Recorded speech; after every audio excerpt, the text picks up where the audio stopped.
On the night of February 1, 1959, in the northern Ural mountains of Russia, something unimaginable happened.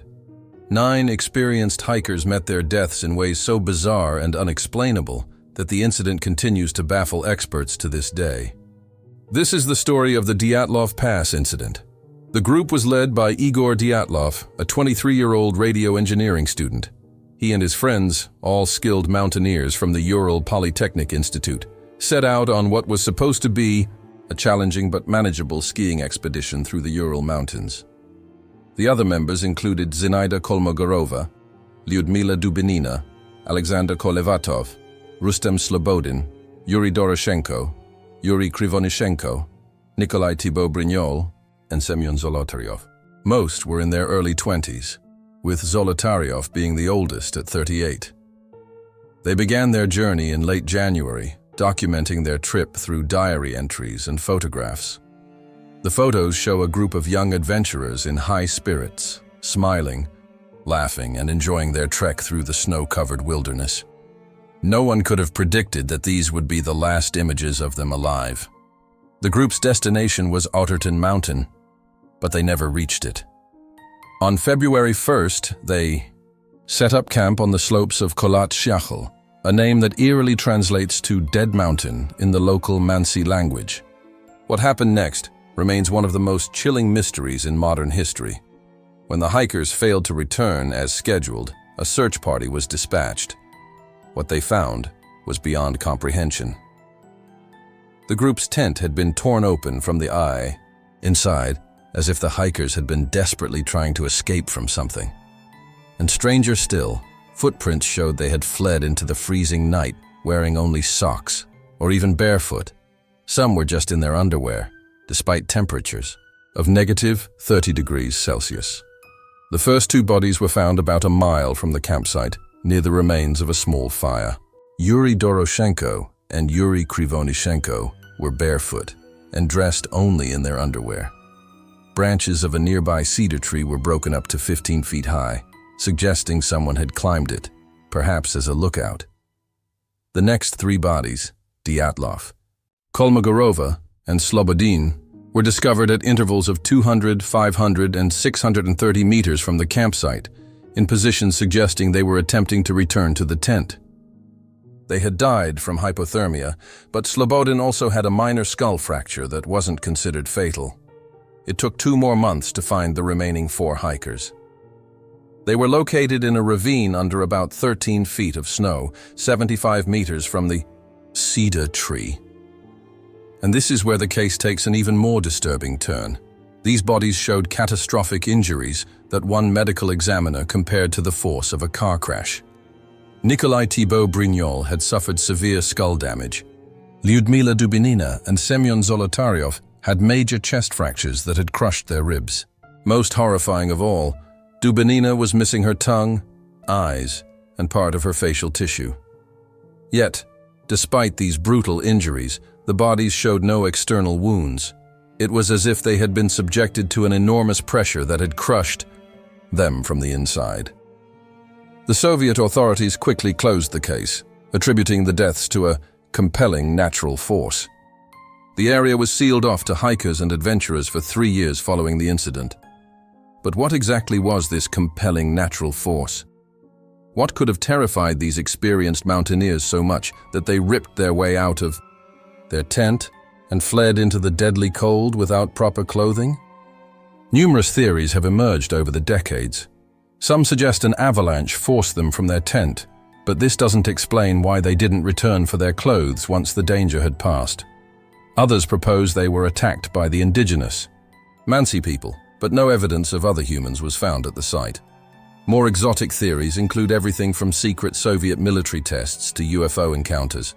The high levels of radiation found on some of the hikers' clothes added fuel to these speculations.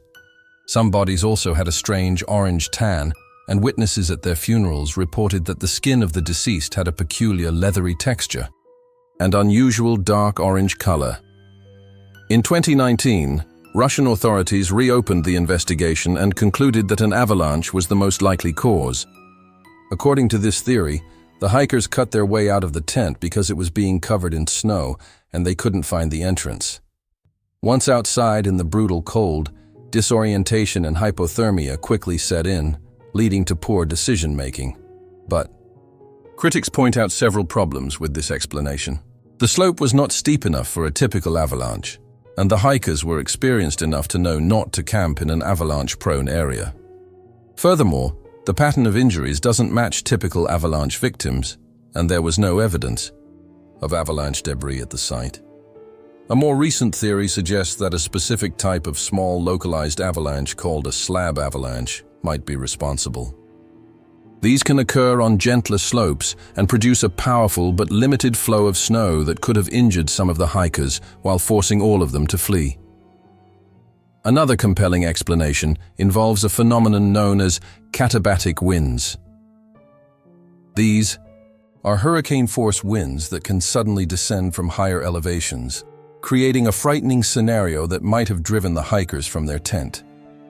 The unusual injuries could have been caused by the pressure of being tossed around by these powerful winds or from falling into the ravine in the darkness. Yet none of these theories fully account for all the strange elements of the case. The missing tongue, for instance, might be explained by natural decomposition or scavenging animals, but this doesn't satisfy everyone. The radiation on the clothes remains unexplained, though some suggest it could have come from the thorium in their gas lantern mantles. Perhaps one of the most disturbing aspects of the case is found in the hikers' own documentation. In their final photographs, some researchers claim to see strange orbs of light and indistinct figures that weren't part of their group. And one of the last diary entries reportedly reads, "Now we know that snowmen exist." Was this a joke, or had they encountered something beyond explanation? The lone survivor of the expedition, Yuri Yudin, had turned back days earlier due to health problems. He later remarked that he had felt uneasy about the trip from the beginning, saying, "I've always thought that there was something wrong there in that place." What makes the Dyatlov Pass incident so enduring as a mystery is the combination of factual, documented details and the complete lack of a satisfying explanation that accounts for all of them. 9 healthy, experienced young people don't simply tear their way out of their only shelter in sub-zero temperatures without an extremely compelling reason. What terrified them so much that they would choose certain death in the cold over staying in their tent? Whatever happened on that snowy slope in 1959, it took only 6 to 9 hours from when the group had their last meal until they all perished. In that short window of time, something turned a routine expedition into one of history's most baffling mysteries. The Dyatlov Pass has since become an infamous location, drawing brave hikers and mystery enthusiasts from around the world. But despite decades of investigation and numerous expeditions to the site, we are no closer to truly understanding what happened to those 9 unfortunate souls on that frozen mountain slope.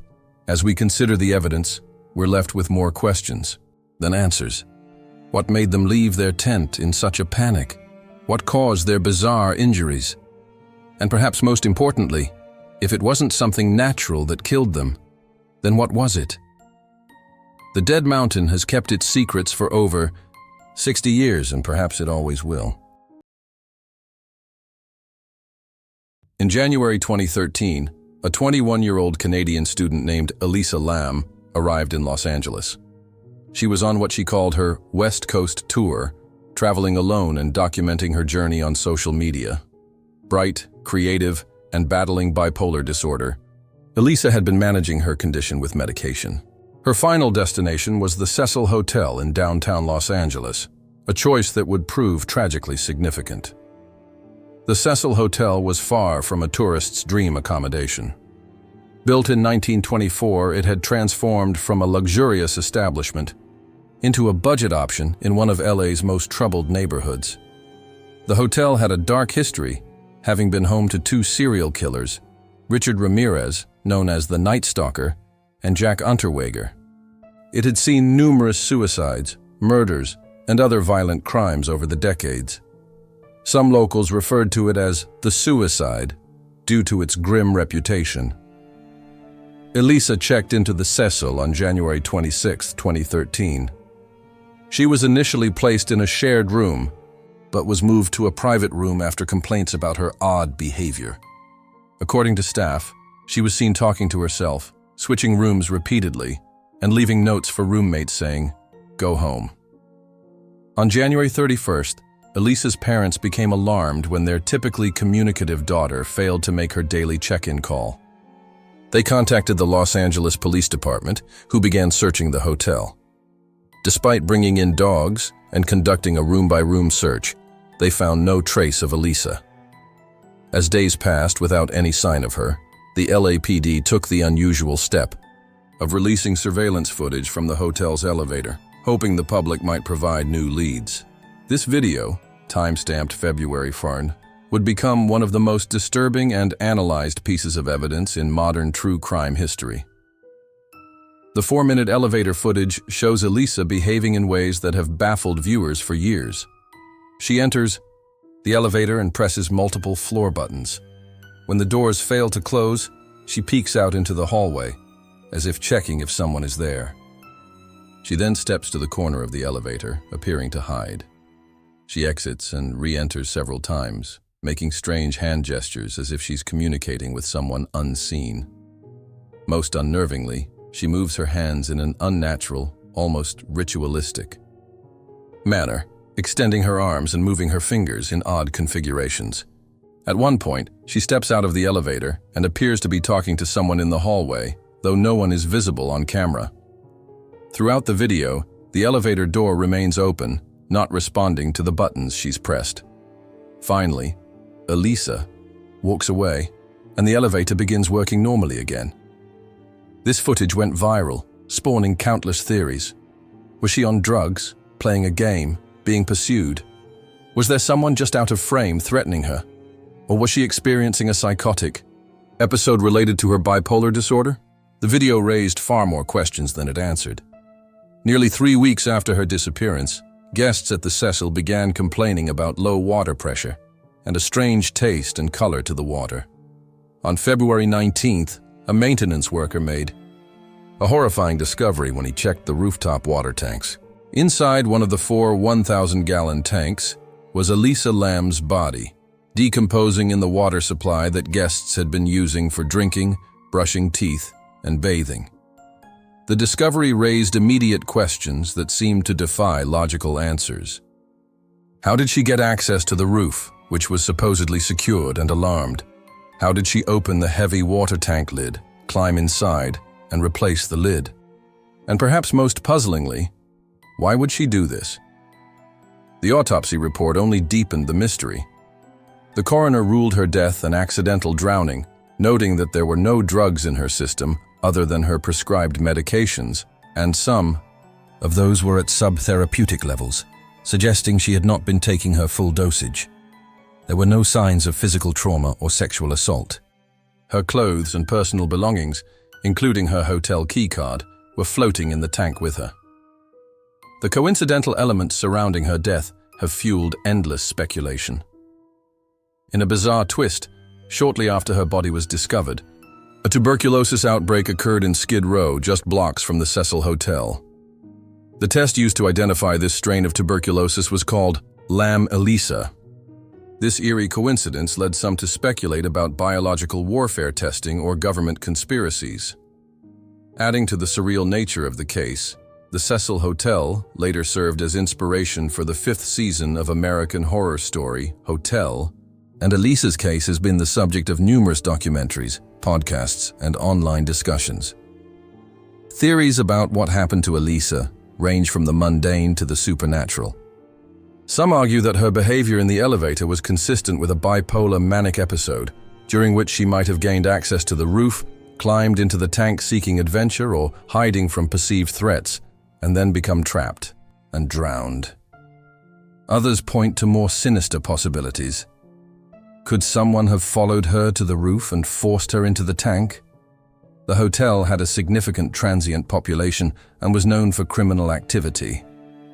However, no suspect was ever identified, and the autopsy found no evidence of foul play. Some believe that hotel staff or management might have been involved in a cover-up, perhaps altering the elevator footage or providing access to the roof. The hotel had security cameras, but curiously, None captured Elisa accessing the roof or the water tank area. Then there are those who claim paranormal explanations. The Cecil's dark history has made it a focus for those interested in the supernatural, with some suggesting that evil spirits in the hotel possessed Elisa or drove her to her death. Others have drawn parallels to the Japanese horror film Dark Water, which features similar elements to Elisa's case, including a water tank death and elevator malfunctions. In 2021, Netflix released a documentary series titled Crime Scene: The Vanishing at the Cecil Hotel, which explored the case in depth. The series presented the most likely explanation as an accident resulting from a psychotic episode. Without her proper medication levels, Elisa may have experienced hallucinations or delusions that led her to the roof and into the water tank, either to hide from imagined threats or as part of a manic adventure. The documentary revealed that the roof was accessible through a fire escape, and the alarm on the door was often non-functional. Former hotel employees confirmed that the water tank lids weren't as heavy as initially reported and could have been pushed aside by someone of Elisa's size. Still, many viewers remained unconvinced by these explanations. Perhaps what makes Elisa Lam's case so haunting is not just the mysterious circumstances of her death, but how her digital footprint gives us a window into her mind in the days leading up to her disappearance. Her Tumblr blog, called Nouvelle Nouveau, continued to post scheduled content even after her death, creating an eerie online afterlife. In her final posts, Elisa wrote about feeling that her mind was expanding and referenced strange encounters in LA. She described a surreal conversation with a man at a bookstore who said he liked her name. She wrote, "He says there is meaning in such coincidences. I asked him his name. He told me to look him up. Then he asks my name. I tell him for some reason. He smiles like he knew. I'm disturbed." Was this merely the normal social anxiety of a young woman traveling alone, or was there something more sinister at play? The line between Elisa's documented mental health struggles and potentially real threats remains blurry. The case also forces us to confront troubling questions about how we interpret erratic behavior. Many online sleuths were quick to analyze Elisa's movements in the elevator as if they were solving a puzzle, rather than witnessing the distress of someone potentially in the midst of a mental health crisis. Despite extensive investigation, the LAPD officially closed the case, standing by the coroner's conclusion of accidental drowning. Yet for many who have studied the case, nagging questions remain. How did she access the water tank area? Why was she in the tank? Was she alone when she died? The Cecil Hotel, renamed Stay on Main at the time of Elisa's stay, though many still called it by its original name, has since closed for renovations. But the building's dark energy seems to persist. It stands as a grim monument to LA's troubled history and to the young woman whose final moments became one of the internet's most enduring mysteries. What happened to Elisa Lam may never be fully understood. Was she the victim of foul play cleverly disguised as an accident? Did she succumb to her mental illness in a tragic series of events? Or is there some explanation that hasn't yet been considered? Like so many true crime cases that capture public imagination, the answers remain just out of reach, visible through the darkness like shadows, but never fully illuminated. And perhaps that's why we can't look away from the elevator footage, searching for clues in her strange movements, hoping to understand what Elisa herself might not have understood in those final fateful days. In the quiet countryside of Bavaria, Germany, approximately 70 kilometers north of Munich, stood a small farmstead called Hinterkaifeck. The name itself, meaning behind the deep forest, seems almost prophetic given the horror that would unfold there. Nearly a century ago, this remote farm became the setting for one of the most disturbing and baffling unsolved mass murders in German history. The Gruber family lived at Hinterkaifeck. 63-year-old Andreas Gruber, his 72-year-old wife Cecilia, their widowed daughter Victoria Gabriel, and her two children, 7-year-old Cecilia and 2-year-old Joseph. They also had a maid, Maria Baumgartner, who had just arrived at the farm on the day of the murders, replacing the previous maid who had quit after claiming the house was haunted. The tragedy began to unfold several days before the actual killings. In late March 1922, Andreas Gruber noticed strange occurrences around his farm. He discovered footprints in the snow leading from the forest to the farm, but peculiarly, none leading back. He heard footsteps in the attic and found an unfamiliar newspaper on the property. A set of house keys went missing. Most disturbing of all, there were scratches and markings around the tool shed lock, suggesting someone had attempted to break in. Andreas confided these concerns to neighbors, but curiously, he never contacted the police. Perhaps he thought he could handle the situation himself, or maybe he feared involvement with authorities due to certain rumors about his family. Whatever his reasoning, this decision would prove fatal. On the evening of March 31st, 1922, an unknown person lured each family member one by one into the barn. There, each was methodically killed with a mattock, a tool similar to a pickaxe. The killer first struck Andreas, followed by his wife Cecilia and their daughter Victoria. Little Cecilia was next. After the slaughter in the barn, the killer entered the house and murdered the new maid, Maria, in her bedroom. Last to die was 2-year-old Joseph, found in his crib with his skull shattered. What followed these brutal murders is perhaps even more chilling. The killer didn't flee Hinterkaifeck. Instead, they stayed on the farm for several days afterward. They fed the cattle, ate food from the kitchen, and used the chimney to keep warm. They essentially lived alongside the corpses of those they had just murdered. The bodies weren't discovered until April 4th, when neighbors became concerned after young Cecilia missed several days of school and the family failed to appear at church. The postman noticed mail piling up, and the milkmaid found that no one answered her calls. Eventually, neighbors ventured to the farm and made the grisly discovery. The police investigation that followed was thorough for its time, but hampered by critical errors. The heads of the victims were removed and sent to Munich for examination, a common practice in that era, but they were later lost during the chaos of World War II. Many people trampled through the crime scene before it could be properly secured, destroying potential evidence. The house itself was eventually demolished, with locals using the wood for their own purposes, despite its gruesome history. Over 100 suspects were questioned, but no one was ever charged with the crimes. The case remains officially unsolved to this day, though theories abound about what really happened at Hinterkaifeck. One of the most compelling suspects was Victoria's husband, and possibly Andreas's son, Carl Gabriel.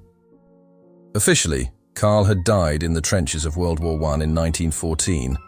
However, rumors persisted that he had actually survived and returned to find his wife Victoria having a relationship with her own father, Andreas. The incestuous relationship had produced little Joseph, whose paternity was a matter of local gossip. Could Carl have returned, enraged by what he discovered, and slaughtered the family in revenge? This theory gains weight from certain facts. Joseph's birth certificate listed unknown for the father, and Andreas had previously been convicted of incestuous relations with his daughter. However, military records confirmed Carl's death in the war, making his involvement seemingly impossible unless those records were somehow falsified. Another theory centers on a disgruntled neighbor, Lorenz Schlittenbauer. He had been involved with Victoria and believed he might be Joseph's father. When the search party discovered the bodies, witnesses reported that Schlittenbauer behaved oddly, moving through the crime scene with unusual familiarity. He even separated the stacked bodies without being told they were there, raising suspicions. Additionally, his cattle were untied the night of the murder, while the Gruber's cattle remained properly secured. Some investigators favored a robbery gone wrong. The Grubers were known to be wealthy farmers who kept large sums of cash at home rather than trusting banks. Yet after the murders, several hundred marks were found in the house, contradicting the robbery motive. Moreover, the methodical and personal nature of the killings suggested something more than a simple theft. What makes the Hinterkaifeck case particularly disturbing are the elements that point to premeditation and intimate knowledge of the victims. The killer knew the layout of the farm and the family's habits. They must have watched them, perhaps for days, learning their routines. The fact that they stayed after the murders suggests either complete psychopathy or a deep connection to the place, or both. Consider the psychological profile of someone who could commit such acts. First, they meticulously plan the murders, watching the family and learning their patterns. Then they execute their plan with brutal efficiency, killing 6 people, including 2 children. But rather than flee the scene, they remain, living in the house as if attempting to take over the lives they've just ended. They feed the livestock, prepare meals in the kitchen, and sleep in the beds of the dead. This behavior goes beyond most criminal psychology models. In 2007, students at the Police Academy in Fürstenfeldbruck re-examined the case using modern criminal investigation techniques. While they developed some new theories, they were unable to definitively solve the mystery. They did, however, narrow down the likely suspects to those with close knowledge of the family and farm. One aspect often overlooked is the claim by the previous maid that the house was haunted. She reported hearing strange noises in the attic, the same noises Andreas later heard before his death. Was there actually someone living in the attic, watching the family, planning their demise? This theory would explain both the footprints, leading to the farm but not away, and the killer's comfort in remaining at the scene afterward. The remoteness of Hinterkaifeck adds another layer to the mystery. The farmstead was isolated at the end of a long path through dense forest. A stranger would have been noticed in such a close-knit rural community, suggesting again that the killer was someone familiar with the area, possibly even known to the victims. Given that the murders occurred just 4 years after World War I, some have suggested the killer might have been a traumatized veteran, perhaps one who had learned to kill efficiently during the war and had become desensitized to violence. Bavaria in the early 1920s was filled with former soldiers struggling to reintegrate into society. Perhaps one of the most haunting aspects of the Hinterkaifeck murders is the knowledge that little Joseph wasn't killed immediately. The forensic evidence suggested he was murdered hours after the others, meaning the child likely spent his final hours alone, possibly calling out for his mother, with the killer listening somewhere in the house. Eventually, the murderer entered the child's room and ended his life as well. An act of calculated cruelty that defies comprehension. The events at Hinterkaifeck represent a perfect storm of horror elements. Isolation, violation of the home, watchful, eyes in the darkness, and the corruption of safety and family.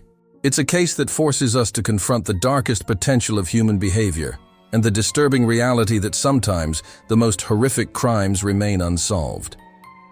As time passes, the likelihood of ever truly knowing what happened at Hinterkaifeck diminishes. Most, if not all, witnesses and investigators from that time have long since passed away. Physical evidence has been lost or destroyed. Yet the questions remain. Who harbored such hatred for the Gruber family? What drove them to such brutality? And perhaps most chillingly, did they ever kill again? The image of that remote farmhouse, with smoke still rising from its chimney days after its occupants had been murdered, with the killer still inside, living, among the dead, remains one of the most disturbing tableaus in the annals of true crime. In a case like Hinterkaifeck, the absence of answers becomes almost as terrifying as the crime itself, forcing us to confront the unsettling truth that sometimes evil acts go unpunished, their perpetrators unidentified.